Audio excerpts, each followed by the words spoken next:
Olá, pessoal! Estamos aqui em mais uma aula do Instituto Aprovar de Ensinos. E nessa aula de hoje nós vamos falar sobre funções da linguagem, ok? Primeiro de tudo é pensar no seguinte: o que significa função? Função é a mesma coisa que intenção, desejo, né? Ou seja, toda linguagem falada ou escrita, ela tem uma função, ela tem uma intenção.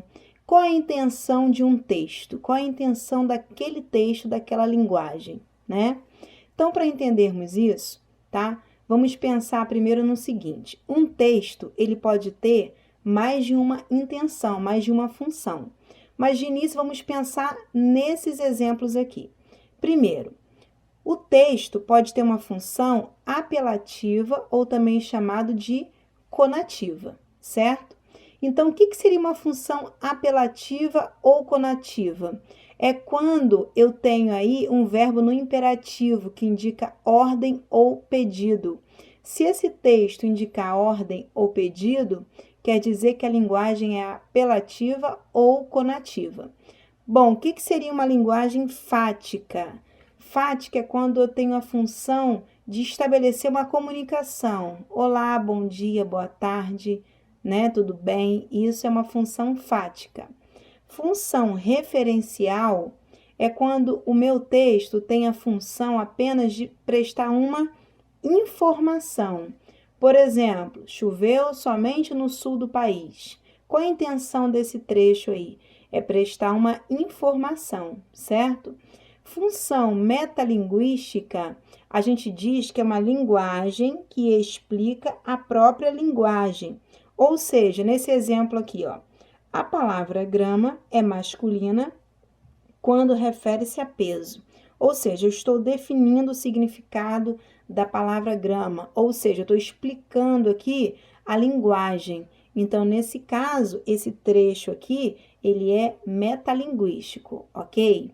Bom, nós não temos só essa função, temos também aqui, olha, a função emotiva ou expressiva, né? A função emotiva ou expressiva geralmente tem a presença da primeira pessoa, eu, né? E indica, por exemplo, um pensamento, uma emoção, um ponto de vista, como é o caso dessa frase aí, ó. Meu coração é mar vazio, ou seja, o fragmento está em primeira pessoa, eu estou expressando uma emoção, né? Um pensamento naquele momento. Função poética aí, que é a nossa última função. Ela é muito rica em rimas, geralmente é usada em poemas, em músicas, né?